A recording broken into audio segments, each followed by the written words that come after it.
ಎಲ್ಲರಿಗೂ ನಮಸ್ಕಾರ.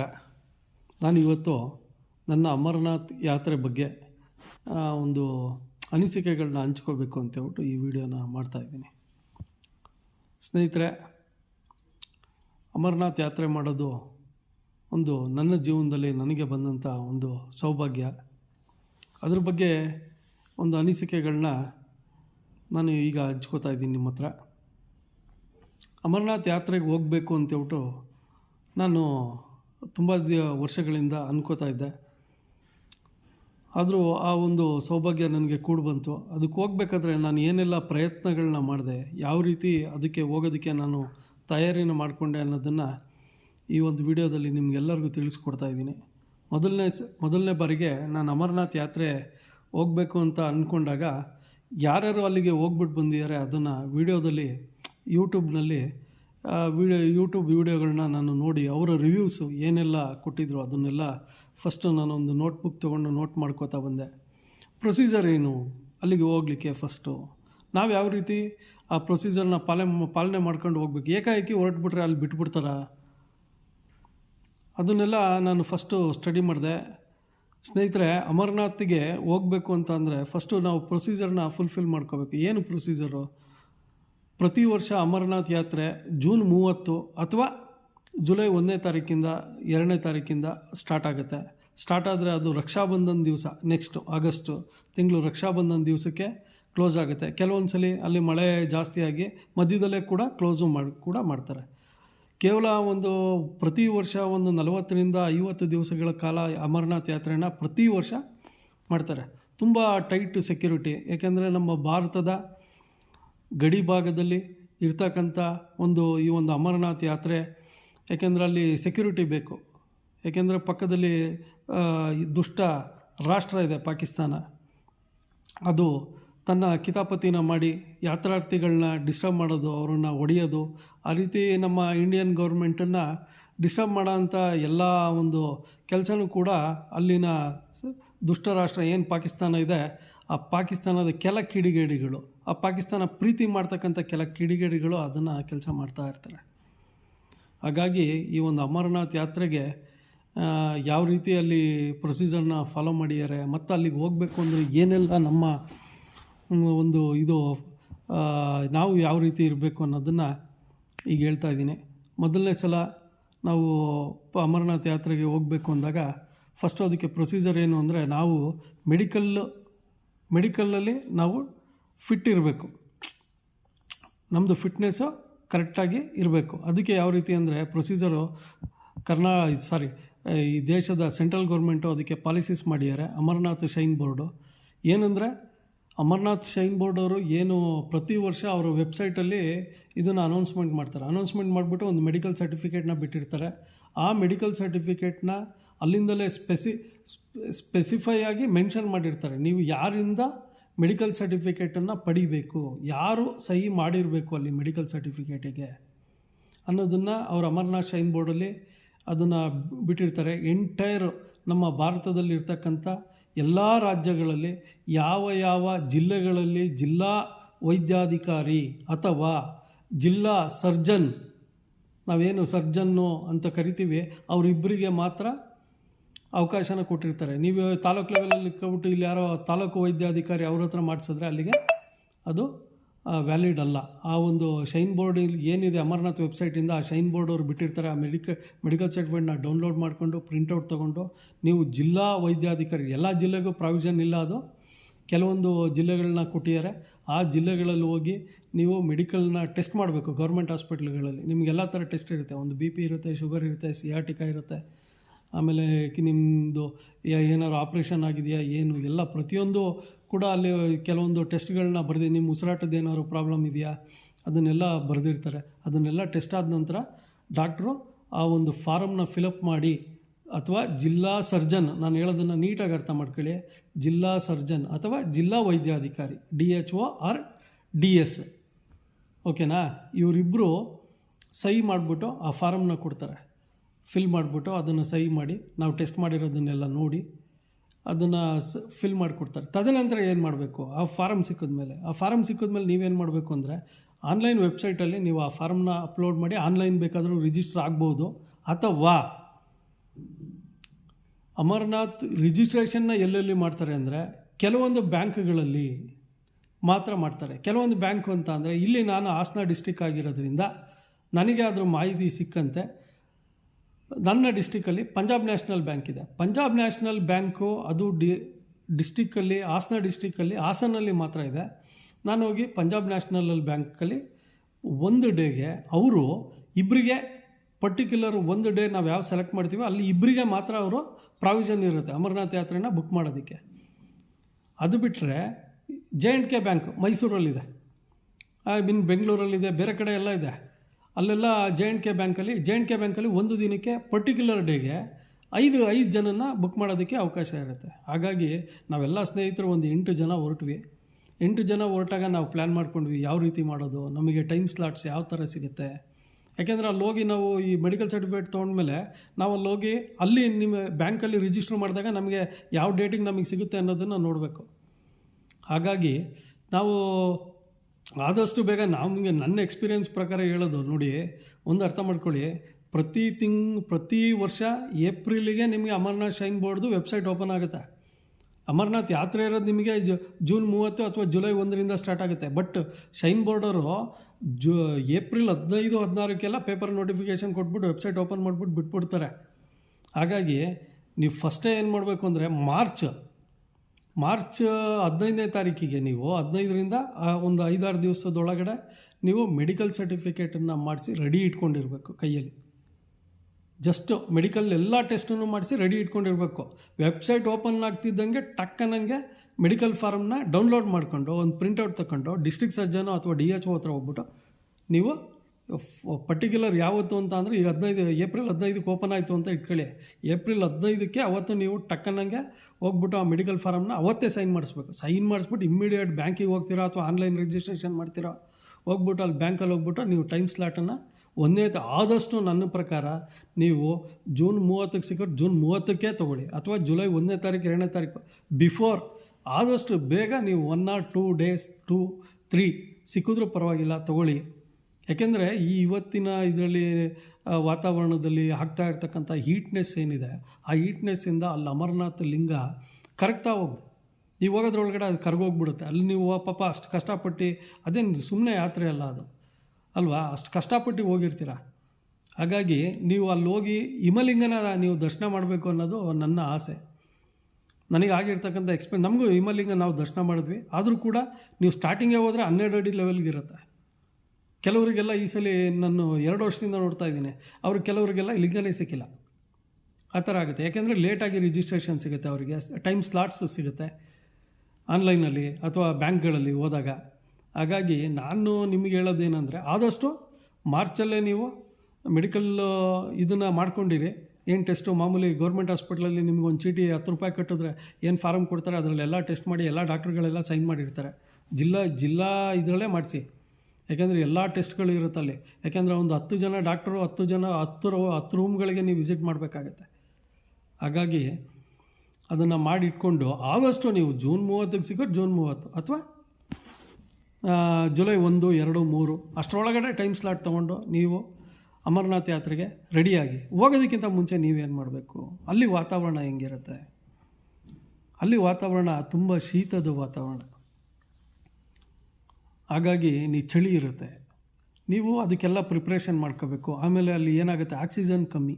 ನಿಮ್ಗೆ ಅಮರನಾಥ್ ಯಾತ್ರೆಯಲ್ಲಿ ನೀವು ಅಲ್ಲಿ ಅಮರನಾಥ್ ಗುಹೆ ಹತ್ರ ಹೋಗ್ತಿದ್ದಂಗೆ ನಿಮಗೆ ತುಂಬ ಆಕ್ಸಿಜನ್ ಕಮ್ಮಿ ಇರುತ್ತೆ. ಆಮೇಲೆ ನೀವು ಏನು ಮಾಡಬೇಕು ಅಂದರೆ ಎಲ್ಲ ಥರ ಪ್ರಿಪ್ರೇಷನ್ ನೀವು ಇಲ್ಲಿಂದ ಹೊರಟಾಗ ನಿಮಗೆಲ್ಲ ಥರ ಮೆಡಿಕಲ್ಲು ಏನೇನು ನಿಮಗೆ ಒಂದು ಶುಗರ್ ಇದ್ದರೆ ಶುಗರ್ ಟ್ಯಾಬ್ಲೆಟ್ಸು, BP ಇದ್ದರೆ BP ಟ್ಯಾಬ್ಲೆಟ್ಸು, ಆಮೇಲೆ ಜ್ವರದ ಮಾತ್ರೆಗಳು, ಆಮೇಲೆ ಶೀತದ ಮಾತ್ರೆಗಳು, ಅಲರ್ಜಿ ಮಾತ್ರೆಗಳು, ಹೊಟ್ಟೆ ನೋವು, ಗ್ಯಾಸ್ಟ್ರಿಕ್ಕು, ಇವೆಲ್ಲ ಮಾತ್ರೆಗಳನ್ನ ನೀವು ಒಂದು ಇಟ್ಕೊಳ್ಳೋದನ್ನು ಮರಿಬೇಡಿ.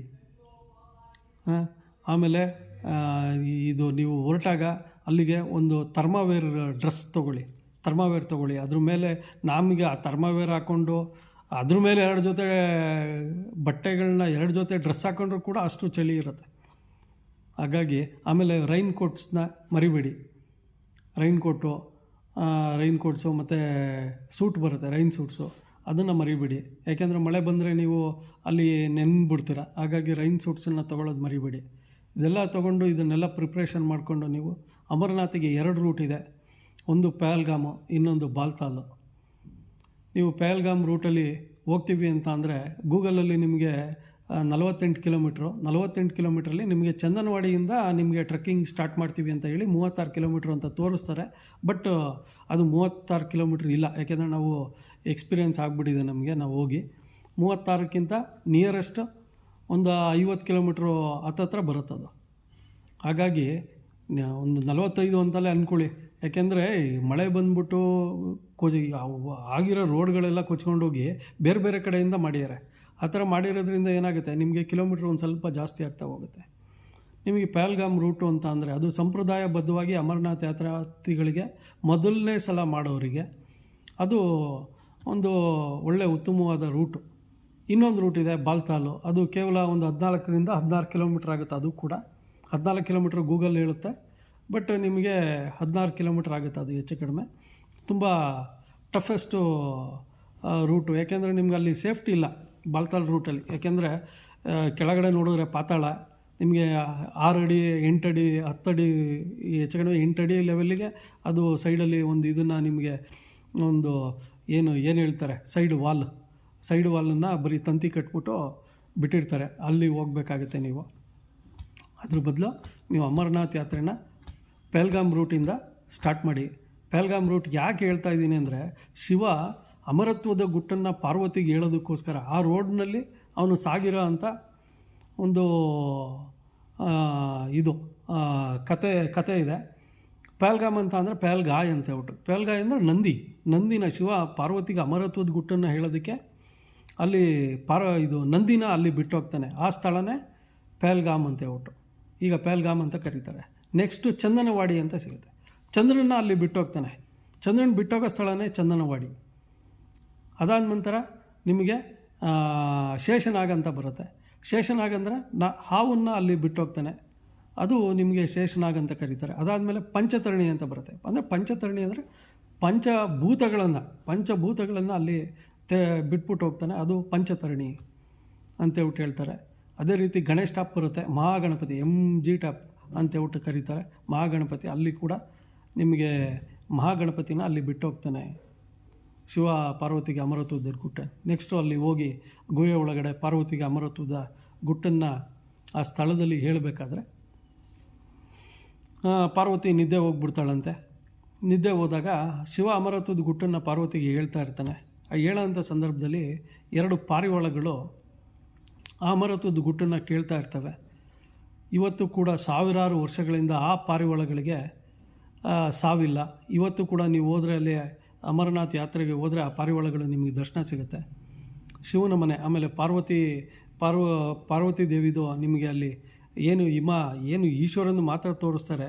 ಹಾಗೆ ಕೂಡ ಪಾರ್ವತಿ ತಾಯಿದು ಕೂಡ ನಿಮಗೆ ಪಾದ ಸಿಗುತ್ತೆ ಅಲ್ಲಿ.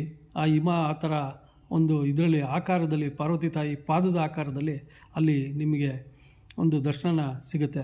ಮಹಾಗಣಪತಿನೂ ಅಲ್ಲೇ ವಾಸ ಇರೋದು ಅಂತೇಳ್ಬಿಟ್ಟು ಅವ್ರದ್ದು ಕೂಡ ಒಂದು ಸಣ್ಣ ಸಣ್ಣ ಮೂರ್ತಿಗಳು ಹಿಮದಲ್ಲಿ ರಚನೆ ಆಗ್ತವೆ, ಅದೆಲ್ಲ ಸಿಗುತ್ತೆ. ಹಾಗಾಗಿ ನೀವು ಈ ರೂಟಲ್ಲಿ ಹೋದರೆ ಸಂಪ್ರದಾಯಬದ್ಧವಾಗಿ ನೀವು ಅಮರನಾಥ್ ಯಾತ್ರೆನ ಪರಿಪೂರ್ಣ ಮಾಡಿದ್ದೀವಿ ಅನ್ನೋದು ನಿಮ್ಮ ಮನಸ್ಸಲ್ಲಿ ಆತ್ಮ ತೃಪ್ತಿ ಆಗುತ್ತೆ ಅಂತೇಳ್ಬಿಟ್ಟು ಹೇಳ್ತಾ, ನಾವು ಈಗ 2026 ನಮಗೆ ಟೈಮ್ ಸ್ಲಾಟ್ ಬಂದ್ಬಿಟ್ಟು ಯಾವಾಗ ಸಿಕ್ತು ಅಂತ ಅಂದರೆ ಜುಲೈ 8ನೇ ತಾರೀಕಿಗೆ ನಮಗೆ ಸಿಕ್ತು. ನಾವು ಏನು ಮಾಡಿದ್ವಿ, 8 ಜನ ಗ್ರೂಪ್ ಇದ್ವಿ. ಒಂದೇ ದಿನ 8 ಜನಕ್ಕೆ ಸೇಮ್ ಡೇಗೆ ನಮಗೆ ಸಿಗಲ್ಲ ಅಂತೇಳ್ಬಿಟ್ಟು ನಾವೇನು ಮಾಡಿದ್ವಿ, 8 ಜನ ಫ್ರೆಂಡ್ಸು ಕೂಡ ಫ್ಯಾಮಿಲೀಸ್ನ ಬೇರೆ ಮಾಡಿ ಇಬ್ಬರನ್ನ ಶಿವಮೊಗ್ಗ ಕಳಿಸಿದ್ವಿ. 4 ಜನ ನಾವು ಮೈಸೂರು ಹೋದ್ವಿ. ಇನ್ನಿಬ್ಬರನ್ನ ಹಾಸನಲ್ಲಿ ಬಿಟ್ಟು ಎಲ್ಲರೂ ಒಂದೇ ಡೇಟಿಗೆ ಟೈಮ್ ಸ್ಲಾಟಲ್ಲಿ 8ನೇ ತಾರೀಕಿಗೆ ಅಂತೇಳ್ಬಿಟ್ಟು ಫಸ್ಟು ಒಬ್ಬರು ಯಾರು ಬುಕ್ ಮಾಡ್ತಾರೆ ಆ ಡೇಟಿಗೆ ಎಲ್ಲ ಕಡೆ ನಾವು ಮಾಡ್ಕೊಂಡ್ವಿ. ಅದು ಹೆಂಗೆ ಅಂದರೆ ಬೆಳಗ್ಗೆನೇ ಬ್ಯಾಂಕ್ ಬಾಕ್ಲು ತೆಗಿಯೋ ಟೈಮಿಗೆ ನಾವು ಬ್ಯಾಂಕ್ ಹತ್ರ ಇದ್ವಿ. ಯಾಕೆಂದರೆ ಬೇರೆಯವ್ರು ಬಂದ್ಬಿಟ್ಟು ನಮಗಿಂತ ಮುಂಚೆ ಮಾಡ್ಕೊಬಿಡ್ತಾರೆ. ಅದಕ್ಕೆ ಆ ಡೇಟಿಗೆ ನಮಗೆ ಸಿಗಲ್ಲ ಅಂತೇಳ್ಬಿಟ್ಟು ನಾವೇನು ಮಾಡಿದ್ವಿ, ಕರೆಕ್ಟಾಗಿ ಬ್ಯಾಂಕ್ ಓಪನ್ 10:30 ಅಂದರೆ 10:30 ಎಕ್ಸಾಕ್ಟ್ ನಾವು ಬ್ಯಾಂಕ್ ಮುಂದೆ ನಾವಿದ್ವಿ. ನಾವು ಹೋಗ್ಬಿಟ್ಟು ಫಸ್ಟು ನಾವೇ ಆ ಡೇಟಿಗೆ ಪರ್ಟಿಕ್ಯುಲರಾಗಿ ಎಲ್ಲ ಕಡೆ ರಿಜಿಸ್ಟರ್ ಮಾಡ್ಕೊಂಡ್ವಿ. ಇದನ್ನು ಈ ರೀತಿ ಪ್ರೊಸೀಜರ್ನ ಫಾಲೋಅಪ್ ಮಾಡಿ ಹೋಗಬೇಕು. ಹೋಗೋದಕ್ಕಿಂತ ಮುಂಚೆ ನೀವು ಫಿಸಿಕಲ್ಲಾಗಿ ಫಿಟ್ಟಾಗಿರಬೇಕು ಅಂದರೆ ದಯಮಾಡಿ ವಾಕ್ ಮಾಡಿ, ಅದ್ರ ಜೊತೆಗೆ ಪ್ರಾಣಾಯಾಮ ಮಾಡಿ, ಧ್ಯಾನ ಮಾಡಿ, ಮೆಡಿಟೇಷನ್ನು, ಪ್ರಾಣಾಯಾಮ ಅವನ್ನೆಲ್ಲ ನೀವು ಮಾಡ್ಕೊಂಡು ಒಂದು ಸ್ವಲ್ಪ ಸೈಕಲಿಂಗು ಅವೆಲ್ಲ ಮಾಡಿಕೊಂಡ್ರೆ ನೀವು ಒಂಚೂರು ಫಿಸಿಕಲ್ಲಾಗಿ ಅಲ್ಲಿಗೆ ಹೋಗೋದ್ರೊಳಗಡೆ ನಿಮಗೆ ಒಂದು ಸ್ಟೇಬಲ್ ಇರ್ತೀರ. ಆಮೇಲೆ ಹುಡುಗರುಗಳು ಒಂದು 30 ವರ್ಷ ಹುಡುಗರುಗಳು ಹೆಚ್ಚು ಕಡಿಮೆ ಹೋಗ್ಬಿಡ್ತಾರೆ ಬಿಡಿ. ಈಗ ನಮ್ಮವೆಲ್ಲ ಎಬೋ 45 ಆಗಿದೆ. ಈಗ 45 ನಾವು, ಏಕೆಂದರೆ ನಮ್ಮದು ಶಕ್ತಿ ಅವಾಗ 30 ವರ್ಷದ ಹುಡುಗರ ಶಕ್ತಿ ನಮ್ಮಲ್ಲಿ ಇರೋಲ್ಲ. ಹಾಗಾಗಿ ಇವನ್ನೆಲ್ಲ ಮಾಡ್ಕೋಬೇಕಾಗತ್ತೆ. ಮಾಡಿಕೊಂಡು ನಾವು ಅಲ್ಲಿಗೆ ನಡಿಬೇಕು. ಆಮೇಲೆ ಇನ್ನೂ ಒಂದು ಹೇಳ್ತೀನಿ, ನಡೆಯೋಕ್ಕಾಗಲಿಲ್ಲ ಅಂದರೆ ಕುದುರೆಗಳಿರುತ್ತೆ. ಕುದುರೆಗಳಿಗೆ ನೀವು ಅಲ್ಲಿ ಅವ್ರು ದುಡ್ಡು ಕೇಳಿಬಿಟ್ರೆ ಅದೇ ಒಂದು ನಡೆಯೋಕ್ಕಾಗಲ್ಲ ಅಂದರೆ ಕೊಡಲೇಬೇಕಾಗುತ್ತೆ, ಏನೂ ಮಾಡೋಂಗಿಲ್ಲ. ಯಾರು ನಡೆಯೋಕ್ಕಾಗಲ್ಲ ಅವ್ರು ಕುದುರೆನಲ್ಲಿ ಹೋಗ್ಬೇಕು, ಕೊಡಬೇಕು. ನೀವು ಕುದುರೆಲಿ ಹೋದ್ರೂ ಕೂಡ ಸುಸ್ತಾಗತ್ತೆ. ಯಾಕೆಂದ್ರೆ ಅಲ್ಲಿ ಒಂದು 10 ಅಡಿ ನೀವು ನಡೀತೀರಾ ಅಂತ ಅಂದ್ರೂ ಆಕ್ಸಿಜನ್ ಇರೋಲ್ಲ, ತುಂಬ ಸುಸ್ತಾಗುತ್ತೆ. ಹಾಗಾಗಿ ಒಂದಿಷ್ಟು ಡ್ರೈ ಫ್ರೂಟ್ಸನ್ನು ಕ್ಯಾರಿ ಮಾಡೋದನ್ನು ಮರಿಬೇಡಿ.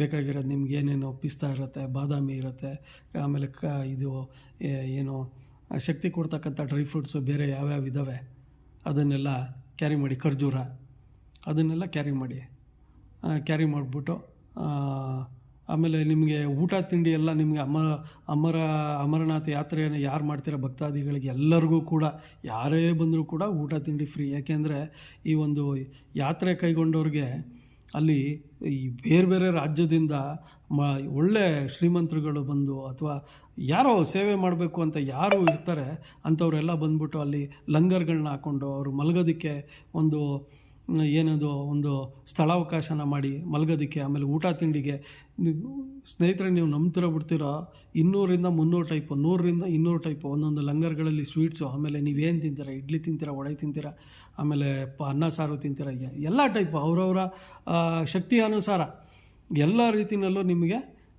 ಇದು ಊಟ ತಿಂಡಿ ಎಲ್ಲ ಫ್ರೀಯಾಗಿ ಅರೇಂಜ್ ಮಾಡಿರ್ತಾರೆ. ಮತ್ತು ಸಾಧ್ಯಕ್ಕೆ ಬರೀ ಯಾತ್ರೆ ಹೋಗೋಂಥ ಜಾಗದಲ್ಲಿ ಮಾತ್ರ ಅಲ್ಲ, ಇಡೀ ಶ್ರೀನಗರು, ಆಮೇಲೆ ಪಹಲ್ಗಾಮು, ಆಮೇಲೆ ಜಮ್ಮು, ಮಾತಾ ವೈಷ್ಣೋದೇವಿ ಏನು ಬರ್ತೀರಾ ಕಾಟ್ರಾದಲ್ಲೂ ಕೂಡ. ಹಾಗಾಗಿ ಎಲ್ಲ ಕಡೆಯೂ ನಿಮಗೆ ಈ ಒಂದು ಸೀಸನ್ನಲ್ಲಿ ಏನು 40-45 ದಿವಸ 50 ದಿವಸ ಅಮರನಾಥ್ ಯಾತ್ರೆ ಇರುತ್ತೆ. ಎಲ್ಲರೂ ಕೂಡ ತಮ್ಮ ಸೇವೆನ ಯಾತ್ರಾ ಭಕ್ತಾದಿಗಳಿಗೆ ಫ್ರೀಯಾಗಿ ಊಟ ತಿಂಡಿ, ನೀರು, ಮಲಗೋದಕ್ಕೆ ಜಾಗ ಎಲ್ಲದನ್ನು ಕರ್ನಾಟಕ ಗೌರ್ಮೆಂಟ್ ಜೊತೆನೂ ಈ ಭಾರತ ದೇಶದ ಗೌರ್ಮೆಂಟ್ ಜೊತೆಯಲ್ಲೂ ಕೂಡ ಗೌರ್ಮೆಂಟು ಜೊತೆಯಲ್ಲಿ ಕೈ ಜೋಡಿಸಿ ಅವರೆಲ್ಲರೂ ಕೂಡ ಒಂದು ಸೇವೆನ ಮಾಡ್ತಾ ಇರ್ತಾರೆ. ಈ ಒಂದು ಸಂದರ್ಭದಲ್ಲಿ ನಮಗೆ ಅನಿಸಿದ್ದೇನಂತ ಅಂದರೆ, ಯಾತ್ರೆಗೆ ಭಾರತ ದೇಶದ ನಮ್ಮ ಗೌರ್ಮೆಂಟು ಯಾವ ರೀತಿ, ಕೇಂದ್ರ ಸರ್ಕಾರ ಯಾವ ರೀತಿ ನಮಗೆ ಅಲ್ಲಿ ವ್ಯವಸ್ಥೆನ ಮಾಡಿದೆ ಅಂತ ಅಂದರೆ, 1,00,000 ಸೈನಿಕರನ್ನ ನಿಮಗೆ ನೇಮಿಸಿರುತ್ತೆ ಈ ಯಾತ್ರೆ ಮುಗಿಯೋವರೆಗೂ. ರೋಡಲ್ಲೂ ಕೂಡ ನಿಮಗೆ ಒಂದು 50 ಅಡಿ 100 ಅಡಿ ರೋಡಲ್ಲೂ ಕೂಡ ನಿಮಗೆ ಸೈನಿಕರುಗಳು ಎಸ್ಕಾರ್ಟ್ಸ್ ಆ ಟೈಪ್ ಇರ್ತಾರೆ. ನಿಮಗೆ ಪಹಲ್ಗಾಮಿಂದ ಬೆಳಗ್ಗೆ ನಿಮಗೆ ಗಾಡಿಗಳು ಹೊರಟ್ರೆ ನಿಮ್ಮ ಗಾಡಿಗಳಿಗೆ ಫ್ರಂಟಲ್ಲಿ ಸೈನಿಕರು ಇರ್ತಾರೆ, ಮಧ್ಯದಲ್ಲಿ ಸೈನಿಕರು ಇರ್ತಾರೆ, ಲಾಸ್ಟಲ್ಲಿ ಸೈನಿಕರುಗಳಿರ್ತಾರೆ, ಆಮೇಲೆ ರೋಡ್ ಸೈಡಲ್ಲಿ ನಿಂತಿರ್ತಾರೆ. ಯಾರೂ ಬಂದ್ಬಿಟ್ಟು ನಿಮ್ಮನ್ನು ಡಿಸ್ಟರ್ಬ್ ಮಾಡಬಾರ್ದು, ನಿಮಗೆ ತೊಂದರೆ ಆಗಬಾರ್ದು. ಉಗ್ರಗಾಮಿಗಳು ಯಾರು ಕೂಡ ನಿಮ್ಮನ್ನು ಈ ಉಗ್ರಗಾಮಿಗಳಿಂದ ಯಾವುದೇ ರೀತಿ ನಿಮಗೆ ತೊಂದರೆ ಆಗ್ದಂಗೆ ಆ ರೀತಿ ಸೆಕ್ಯೂರಿಟಿನ ನಿಮಗೆ ಮಾಡಿ. ಆಮೇಲೆ ನೀವು ನಂಬೋದು ನಿಮ್ಮ ಊರುಗಳಲ್ಲೇ ಗುಡ್ಡಗಾಡು ಪ್ರದೇಶಗಳಿದೆ ಅಂತ ಇಟ್ಕೊಳ್ಳಿ. ಆ ಗುಡ್ಡಗಾಡುಗಳಲ್ಲಿ ಸೈನಿಕರುಗಳಿರ್ತಾರೆ, 1,00,000 ಸೈನಿಕರು. ಆ ಗುಡ್ಡಗಾಡುಗಳಲ್ಲಿ ಸೈನಿಕರುಗಳನ್ನ ನಿಯೋಜನೆ ಮಾಡಿರ್ತಾರೆ. 50 ಅಡಿ 100 ಅಡಿಗೆ ಒಬ್ರಿಗೊಬ್ರು ಕಾಣಿಸ್ಬೇಕು. ಆಪೋಸಿಟ್ ಒಬ್ಬ ನಿಂತಿರ್ತಾನೆ, ಈ ಥರ ಒಬ್ಬ ನಿಂತಿರ್ತಾನೆ. ಯಾವ ರೀತಿ ನಿಜವಾಗ್ಲೂ ಆ ಸೈನಿಕರಿಗೆ ನಾವು ಕಾಲಿಗೆ ಬೀಳಬೇಕು ಕಣ್ರಿ, ನಿಜವಾಗ್ಲೂ. ಯಾಕೆಂದರೆ ಅವರು ಡ್ಯೂಟಿ, ಅವರ ಒಂದಿದು ನಮ್ಮನ್ನು ರಕ್ಷಣೆ ಮಾಡ್ತಾ ಇದ್ದಾರಲ್ಲ. ಈ ದೇಶದಲ್ಲಿ ನಾವು ಜೈ ಜವಾನ್ ಜೈ ಕಿಸಾನ್ ಅಂತ ಹೇಳ್ತೀವಿ. ಯಾಕೆಂದರೆ ಒಬ್ಬ ರೈತನ ಋಣ ತೀರ್ಸೋಕ್ಕಾಗಲ್ಲ, ಒಬ್ಬ ಸೈನಿಕನ ಋಣ ತೀರ್ಸೋಕ್ಕಾಗಲ್ಲ ನಾವು. ಹಾಗಾಗಿ ಇವತ್ತೇನಾದ್ರು ನಮ್ಮನ್ನು ಕಾಯ್ತಾ ಇದ್ದಾರೆ ಅಂತ ಅಂದರೆ ನಾವು ನೆನೆಸ್ಕೋಬೇಕು. ಅವ್ರ ಕುಟುಂಬಗಳು ಚೆನ್ನಾಗಿರಬೇಕು, ಅವ್ರುಗಳು ಚೆನ್ನಾಗಿರಬೇಕು, ಅವ್ರ ಕುಟುಂಬ ಚೆನ್ನಾಗಿರಬೇಕು ಅಂತ ಹೇಳ್ಬಿಟ್ಟು ಆ ದೇವರಲ್ಲಿ ನಾವು ಪ್ರತಿದಿನ ಬೇಡ್ಕೋಬೇಕು. ಯಾಕೆಂದರೆ ಅಲ್ಲಿ ಹೋದವ್ರಿಗೆ ಮಾತ್ರ ಗೊತ್ತಿರುತ್ತೆ ಆ ಸೈನಿಕರುಗಳ ಕಷ್ಟ ಏನು.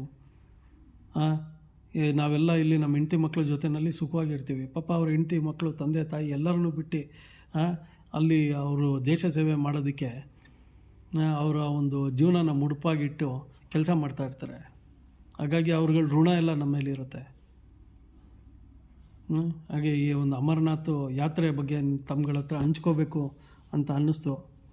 ಹಾಗಾಗಿ ನನಗೆ ತಿಳಿದಿರೋ ಮಟ್ಟದಲ್ಲಿ ನಾನು ಅಮರನಾಥ್ ಯಾತ್ರೆನ ಮೊನ್ನೆ 2026 ಜುಲೈ ತಿಂಗಳಲ್ಲಿ ಮಾಡ್ಕೊಂಡು ಬಂದ್ಬಿಟ್ಟು ನನ್ನ ಎಕ್ಸ್ಪೀರಿಯೆನ್ಸ್ನ ನಿಮ್ಮ ಹತ್ರ ಹಂಚ್ಕೊಂಡಿದ್ದೀನಿ.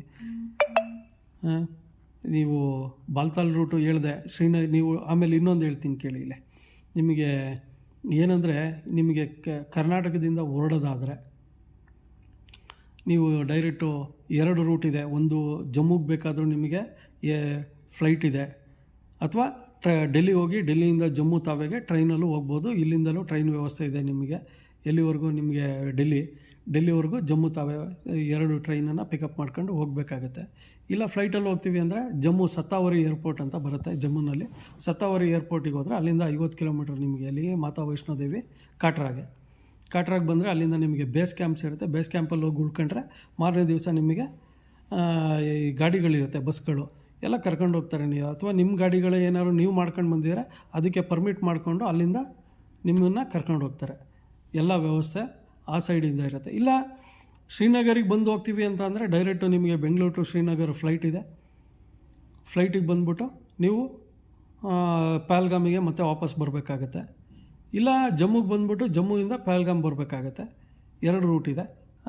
ಇಲ್ಲ ಇನ್ನೂ ಒಂದಿದೆ, ಶ್ರೀನಗರಿಂದ ಸೋನ್ಮಾರ್ಗ್ ಹೋಗಿ ಸೋನ್ಮಾರ್ಗಿಂದ ಅಲ್ಲಿ ಬಾಲ್ತಾಲ್ ಅಂತ ಅಂದರೆ 14 ಕಿಲೋಮೀಟ್ರು ನಿಮಗೆ ಅಲ್ಲಿ ಗೂಗಲಲ್ಲಿ ನಿಮಗೆ ತೋರಿಸುತ್ತೆ. ಅದೊಂದು 16 ಕಿಲೋಮೀಟ್ರ್ ಆಗುತ್ತೆ ಬಾಲ್ತಾಲ್. ಅಲ್ಲೂ ಕೂಡ ಬೇಸ್ ಕ್ಯಾಂಪ್ ಮಾಡ್ಕೊಂಡಿದ್ದಾರೆ. ಶ್ರೀನಗರಿಗೆ ಬಂದುಬಿಟ್ಟೇ ಹೋಗಬೇಕು. ನೀವು ಟ್ರೈನಲ್ಲಿ ಬರ್ತೀವಿ ಅನ್ನೋದಾದರೆ ನೀವು ಹಿಂಗೆ ಹೋಗಬೇಕು, ಡೆಲ್ಲಿ ಟು ಜಮ್ಮು, ಜಮ್ಮು ಟು ಶ್ರೀನಗರ್. ನಿಮಗೆ ಟ್ರೈನು ವ್ಯವಸ್ಥೆನೂ ಇದೆ, 2 ಟೈಪು ವ್ಯವಸ್ಥೆ ಇದೆ. ಫ್ಲೈಟಲ್ಲಿ ಹೋಗೋದಾದರೆ ಡೈರೆಕ್ಟು ನೀವು ಇದಕ್ಕೆ ಕರ್ನಾಟಕದಿಂದ ಶ್ರೀನಗರ್ಗೆ ನಿಮಗೆ ಫ್ಲೈಟ್ ಸಿಗುತ್ತೆ, ಕನೆಕ್ಟಿವಿಟಿ ಫ್ಲೈಟು ಸಿಗುತ್ತೆ, ಮತ್ತು ಡೈರೆಕ್ಟ್ ಫ್ಲೈಟು ಸಿಗುತ್ತೆ. ನೀವು ಮಾಡಿಕೊಂಡು ಹೋಗ್ಬೋದು. ಇನ್ನು ಎಕ್ಸ್ಪೆಂಡಿಚರು ಎಷ್ಟು ಬೇಕಾಗುತ್ತೆ ಅಂತೇಳ್ಬಿಟ್ಟು ನಿಮಗೆ ನಿಮಗೆ ಅಮರನಾಥ್ ಯಾತ್ರೆ ಕೈಗೊಳ್ತೀವಿ ಅಂತ ಅಂದರೆ, ನೀವು ಟ್ರೈನಲ್ಲಿ ಹೋಗ್ತೀವಿ ಅಂತ ಅಂದರೆ ಇಲ್ಲಿಂದ ಒಂದು ಹೆಚ್ಚು ಕಡಿಮೆ ಡೆಲ್ಲಿ ಮತ್ತು ಶ್ರೀನಗರ್ಗೆ ಹೋಗ್ತೀವಿ ಅಂದರೆ ಒಂದು 4,000 ರೂಪಾಯಿ ಟ್ರೈನ್ ಚಾರ್ಜಸ್ಸು ಒಂದು ಸೈಡ್ ಆಗುತ್ತೆ. ಆ ಕಡೆಯಿಂದ ಬರೋಕ್ಕೆ ಒಂದು 4,000 ಚಿಲ್ಲರೆ ಒಂದು ಸೈಡ್, ಒಂದು 8,000 ರಿಂದ 9,000 ರೂಪಾಯಿ ನಿಮಗೆ ಟ್ರೈನ್ ಚಾರ್ಜಸ್ ಆಗುತ್ತೆ. ಇಲ್ಲ ನಾನು ಟ್ರೈನಲ್ಲೇ ಖರ್ಚು ಮಾಡ್ತೀನಿ. ಆಮೇಲೆ ಅಲ್ಲಿಂದ ನಿಮಗೆ ಅಮರನಾಥ್ ಯಾತ್ರೆ ಮಾಡ್ತೀವಿ ಅಂತ ಅಂದರೆ ಅಲ್ಲಿ ನೀವು ಒಂದು 10,000 ನಿಮಗೆ ಎಕ್ಸ್ಟ್ರಾ ಎಕ್ಸ್ಪೆನ್ಸಸ್ಸು ಬೇಕಾಗುತ್ತೆ. ಆಮೇಲೆ ನಡಿತೀವಿ ಅನ್ನೋರಿಗೆ, ನಡೆಯಲ್ಲ ನಾವು ಕುದುರೆಲೇ ಹೋಗ್ತೀವಿ, ಕುದುರೆಗೆ ದುಡ್ಡು ಕೊಡ್ತೀವಿ ಅನ್ನೋರಿಗೆ ಎಕ್ಸ್ಟ್ರಾ ಇನ್ನೊಂದು 10,000 ಜೊತೆಗೆ ಇನ್ನೊಂದು 15,000 ಜಾಸ್ತಿ ಇಟ್ಕೊಳ್ಳಿ, ಒಂದು 25,000 ಬೇಕಾಗುತ್ತೆ. ಇಲ್ಲ ನಾವು ಅಲ್ಲಿವರೆಗೂ ಹೋಗಿದ್ದೀವಿ, ಬರೀ ನಾವು ಅಮರನಾಥ್ ಒಂದನ್ನೇ ಯಾಕೆ ನೋಡ್ಕೊಂಡು ಬರಬೇಕು, ಕಾಶ್ಮೀರದೊಳಗೆ ಇಟ್ಕೊಂಡು ನಾವು ಕಾಶ್ಮೀರ ನೋಡ್ಕೊಂಡು ಬರಲಿಲ್ಲ ಹೆಂಗೆ ಅನ್ನೋದಾದರೆ ಇನ್ನೊಂದು 15,000 ಜಾಸ್ತಿ ಮಾಡಿಕೊಳ್ಳಿ. ಅರ್ಥ ಆಯ್ತಾ? ಯಾಕೆಂದರೆ ಕಾಶ್ಮೀರದಲ್ಲಿ ಎತ್ಕೊಂಡು ಕಾಶ್ಮೀರ ನೋಡಲಿಲ್ಲ, ಕಾಶ್ಮೀರದಲ್ಲಿ ನೀವು ನೋಡಬೇಕಾದಂಥ ಸುಮಾರು ಜಾಗಗಳಿದೆ. ಸೋನ್ಮಾರ್ಗ್ ಇದೆ, ಗುಲ್ಮಾರ್ಗ್ ಇದೆ, ಪಹಲ್ಗಾಮ್ ಇದೆ. ಅರ್ಥ ಆಯ್ತಾ? ಆಮೇಲೆ ಕಾಶ್ಮೀರ ಸಿಟಿ ಒಳಗಡೆ ನಿಮಗೆ ಶಂಕರಾಚಾರ್ಯ ಟೆಂಪಲ್ ಇದೆ, ಆಮೇಲೆ ದಾಲ್ ಲೇಕ್ ಇದೆ, ಆಮೇಲೆ ದೂದ್ ಪತ್ರಿ ಇದೆ. ಅಂದರೆ ಎಲ್ಲ ಒಂದೊಂದು 50 ಕಿಲೋ. ಆಮೇಲೆ ಗುಲ್ಮಾರ್ಗ್ ಇದೆ. ಅವನ್ನೆಲ್ಲ ನೋಡ್ತೀವಿ ಅಂದರೆ ಎಕ್ಸ್ಟ್ರಾ ಇನ್ನೊಂದು 15-20,000 ಜಾಸ್ತಿ. ಎಲ್ಲ ಅರೌಂಡು ನಿಮಗೆ ಒಂದು 50,000 ರೂಪಾಯಿ ಅಲ್ಲಿ ಪ್ಲೇಸ್. ಆಮೇಲೆ ಕಾರ್ಗಿಲ್, ಇದು ಶ್ರೀನಗರಿಂದ ಕಾರ್ಗಿಲ್ಲು ನಿಮಗೆ ಒಂದು 200 ಕಿಲೋಮೀಟ್ರ್ ಆಗುತ್ತೆ, ಒಂದು 225 ಕಿಲೋಮೀಟ್ರ್ ಆಗುತ್ತೆ ಕಾರ್ಗಿಲಲ್ಲಿ ನಮ್ಮ ಸೈನಿಕರುಗಳು ಕಾರ್ಗಿಲ್ ಯುದ್ಧ ಆದಾಗ ಯಾವ ರೀತಿಯಲ್ಲಿ ಹೋರಾಟ ಮಾಡಿ ಎಷ್ಟು ಜನ ಸತ್ತಿದ್ದಾರೆ ಅವ್ರದ್ದೆಲ್ಲ ಅಲ್ಲಿ ಒಂದು ಅವ್ರನ್ನೆಲ್ಲ ಊತಿಯಾರಲ್ಲ ಆ ಜಾಗಗಳನ್ನೆಲ್ಲ ನೋಡೋದಕ್ಕೆ ಅಲ್ಲಿ ಒಂದು ಮ್ಯೂಸಿಯಂ ಮಾಡಿದ್ದಾರೆ. ಮ್ಯೂಸಿಯಂ ನೋಡೋದಕ್ಕೆ ಕಾರ್ಗಿಲ್ನಲ್ಲಿ ಎಲ್ಲ ಮಾಡಿದ್ದಾರೆ. ಯಾವ್ಯಾವ ಥರ ವೆಪನ್ಸನ್ನು ಬಳಸಿದ್ದಾರೆ, ಯಾವ್ಯಾವ ಥರ ಬಾಂಬ್ಸನ್ನು ಬೆಳೆಸಿದ್ದಾರೆ, ಯಾವ್ಯಾವ ಥರ ಜೆಟ್ಟನ್ನು ಬೆಳೆಸಿದ್ದಾರೆ, ಅದನ್ನೆಲ್ಲ ಇಟ್ಟಿದ್ದಾರೆ ಆ ಮ್ಯೂಸಿಯಮ್ನಲ್ಲಿ. ಅದನ್ನೆಲ್ಲ ನೋಡ್ಬೋದು. ಒಳ್ಳೆ ತುಂಬ ಅದ್ಭುತವಾದ ಪ್ಲೇಸು. ಶ್ರೀನಗರಿಂದ ಒಂದು 225 ಕಿಲೋಮೀಟ್ರ್ ಆಗುತ್ತೆ. ಆಮೇಲೆ ರೂಮ್ಗಳೆಲ್ಲ ತುಂಬ ಚೆನ್ನಾಗಿದೆ. ನಾನು ಇದು 2ನೇ ಬಾರಿ ಶ್ರೀನಗರ್ ಹೋಗಿರೋದು. ಇದು ಈ ಸಲ ಹೋಗಿದ್ದು ಅಮರನಾಥ್ ಮತ್ತು ಶ್ರೀನಗರ. ನನ್ನ ಫ್ರೆಂಡ್ಸ್, ಯಾಕೆಂದರೆ ನಾನು ಒಬ್ಬ ನೋಡಿದರೆ ಆಗಲ್ಲ ಅಂತೇಳಿ ನಮ್ಮ ಫ್ರೆಂಡ್ಸ್ ಎಲ್ಲ ನಾವು ಅಲ್ಲಿವರೆಗೂ ಬರ್ತೀವಿ, ನಾವೇನೂ ನೋಡಿಲ್ಲ, ಹಾಗಾಗಿ ಅಲ್ಲಿ ಸುತ್ತಮುತ್ತ ನೋಡಬೇಕು ಅಂದರು. ಹಾಗಾಗಿ ನಾವು ಹೋದ್ವಿ, ಅವನ್ನೆಲ್ಲ ನೋಡ್ಕೊಂಡು ಬಂದ್ವಿ. ಒಂದು ಅರೌಂಡು ನೀವು ಬರೀ ಶ್ರೀನಗರ ಒಂದು ನೋಡ್ತೀವಿ ಅಂದರೆ ಒಂದು 25,000-30,000 ಸಾಕು. ಶ್ರೀನಗರ ಒಂದು ಅಂತ ಅಂದರೆ ಕಾಶ್ಮೀರನ ಒಂದು ಸ್ವಲ್ಪ ಒಂದು 5 ದಿವಸ ನಾನು ಪ್ಯಾಕೇಜ್ ಮಾಡ್ತೀನಿ ಅನ್ನೋದಾದರೆ ಒಂದು 25,000-30,000 ಸಾಕು. ಇಲ್ಲ ನಾನು ಕಾರ್ಗಿಲ್ನೂ ನೋಡ್ತೀನಿ, ಆಮೇಲೆ ಅಲ್ಲಿ ನಿಮಗೆ ಲಡಾಖ್ ಹೋಗೋದಕ್ಕೂ ಅವಕಾಶ ಇದೆ. ಬೇಡ, ಒಂದೇ ಸತಿ ಅಷ್ಟಕ್ಕೊಂದು ಮಾಡೋಕ್ಕೆ ಹೋಗ್ಬೇಡಿ, ಜರ್ನಿ ಜಾಸ್ತಿ ಆಗುತ್ತೆ. ಯಾಕೆಂದರೆ ನೀವು ಕಾಶ್ಮೀರ ಪ್ಯಾಕೇಜ್ ಮಾಡಿಕೊಂಡು ಲಡಾಖ್ ಪ್ಯಾಕೇಜ್ ಮಾಡ್ತೀವಿ ಅಂದರೆ ನಿಮಗೆ ಕಮ್ಮಿ ಅಂದರೆ ಒಂದು 11 ಡೇಸು 12 ಡೇಸ್ ಬೇಕಾಗುತ್ತೆ. ಹಾಗಾಗಿ ಒಂದೇ ಸತಿ ಆ ಥರ ಮಾಡೋಕ್ಕೆ ಹೋಗ್ಬೇಡಿ. ಯಾಕೆಂದರೆ ಊಟ ತಿಂಡಿ ನಮ್ಮ ಸ್ಟೈಲಿಗೂ ಅಲ್ಲಿ ಸ್ಟೈಲಿಗೂ lot of difference, health issues ಆಗುತ್ತೆ. ಹಾಗಾಗಿ ನನ್ನ ಅನಿಸಿಕೆನ ಈ ರೀತಿ ಹೇಳ್ಕೊಂಡೆ. ಎಲ್ಲರಿಗೂ ಕೂಡ ಅಮರನಾಥ ದರ್ಶನ ಭಾಗ್ಯ ಸಿಗಲಿ, ತಾವು ಕೂಡ ಅಮರನಾಥ ದರ್ಶನ ಮಾಡಿ ಅಂತೇಳ್ಬಿಟ್ಟು ಹೇಳ್ತಾ ಈ ಒಂದು ವಿಡಿಯೋನ ಯೂಟ್ಯೂಬ್ನಲ್ಲಿ ನಾನು ಹಾಕ್ತಾಯಿದ್ದೀನಿ. ದಯಮಾಡಿ ಇಷ್ಟ ಆದವರು ಲೈಕ್ ಮಾಡಿ, ಸಬ್ಸ್ಕ್ರೈಬ್ ಮಾಡಿ ಅಂತೇಳಕ್ಕೆ ನಾನೇನು ಯೂಟ್ಯೂಬ್ ಚಾನಲ್ ನಡೆಸ್ತಿಲ್ಲ, ಏನೋ ನನ್ನ ಅನಿಸಿಕೆನ ಹಂಚ್ಕೋಬೇಕು ಅಂತ ಅಂದ್ಕೊಂಡು ನಾನು ಈ ಒಂದು ವಿಡಿಯೋನ ಯೂಟ್ಯೂಬ್ಗೆ ಅಪ್ಲೋಡ್ ಮಾಡ್ತಾಯಿದ್ದೀನಿ. ದಯಮಾಡಿ ನಿಮ್ಮೆಲ್ಲರಿಗೂ ಕೂಡ ಅಮರನಾಥ್ ನೋಡೋವಂಥ ಭಾಗ್ಯ ಆದಷ್ಟು ಬೇಗ ಸಿಗಲಿ. ದಯಮಾಡಿ ನೋಡಿ. ಏನಾದರೂ ನಿಮಗೆ ಇದ್ರ ಬಗ್ಗೆ ಇನ್ನೂ ಹೆಚ್ಚಿನ ವಿವರಗಳು ಬೇಕಾದರೆ, ಅಥವಾ ಅಲ್ಲಿರೋರು ನಿಮ್ಗೇನಾದ್ರು ಪ್ಯಾಕೇಜು ಅಥವಾ ಪರಿಚಯ ಇರೋರು ಏನಾದ್ರು ಬೇಕು ಅಂತ ಅನ್ಸೋರೆ, ನಿಮಗೆ ಅಲ್ಲೇನಾದ್ರು ವ್ಯವಸ್ಥೆಗಳಾಗಬೇಕು ಅಂತ ಅಂದರೆ, ನಾವು 2 ಸಲ ಹೋಗ್ಬಿಟ್ಟು ಬಂದಿದ್ದೀನಿ. 2023ರಲ್ಲಿ ಒಂದು ಸಲ ನಾನು ಕಾಶ್ಮೀರ ಟ್ರಿಪ್ಪನ್ನು ಮಾಡಿಕೊಂಡು ಲಡಾಖ್ ಟ್ರಿಪ್ಪನ್ನು ಮಾಡ್ಕೊಂಡು ಬಂದಿದ್ದೀನಿ. ಈ ಸಲ ಅಮರನಾಥ್ ಯಾತ್ರೆ ಮತ್ತು ಕಾಶ್ಮೀರ ಟ್ರಿಪ್ಪು ಈ ಸಲ ಮಾಡಿದ್ದೀನಿ. ನಾನು ಮೊದಲನೇ ಸತಿ ಅಷ್ಟೇ ಈಗ 2020ರಲ್ಲಿ ಅಮರನಾಥ್ ಯಾತ್ರೆ ಮಾಡಿರೋದು. ಇನ್ನು ಅಲ್ಲಿ ಏರಿಯಾನ ಇದು ಎರಡನೇ ಬಾರಿ ಅದೇ ಏರಿಯಾದಲ್ಲಿ ಎಲ್ಲ ಸುತ್ತಿದ್ದೀನಿ. ಹಾಗಾಗಿ ನಿಮಗೇನಾದ್ರು ಹೆಚ್ಚಿನ ವಿವರ ಬೇಕಾದರೆ ನನ್ನ ಫೋನ್ ನಂಬರನ್ನು ನಾನು ಹೇಳಿರ್ತೀನಿ. ದಯಮಾಡಿ ಆ ಫೋನ್ ನಂಬರ್ಗೆ ಕಾಂಟ್ಯಾಕ್ಟ್ ಮಾಡಿ. ಕಾಂಟ್ಯಾಕ್ಟ್ ಮಾಡಿದ್ರೆ ನನಗೆ ಏನು ವಿಷಯ ನನಗೆ ತಿಳಿದಿದೆ ಅದನ್ನು ನಿಮ್ಮ ಹತ್ರ ಹಂಚ್ಕೋತೀನಿ.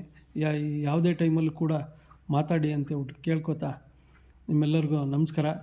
ಹಾಗೂ ನನಗೆ ಈ ಒಂದು ಅಮರನಾಥ್ ಯಾತ್ರೆನ ಮಾಡೋದಕ್ಕೆ ಅವಕಾಶ ಕೊಟ್ಟಂಥ ನನ್ನ ಭಗವಂತನಿಗೂ ಕೂಡ ನಾನು ನನ್ನ ಪ್ರಣಾಮಗಳನ್ನ ತಿಳಿಸ್ತಾ, ಜೈ ಹಿಂದ್, ಜೈ ಭಾರತ್, ಜೈ ಕರ್ನಾಟಕ.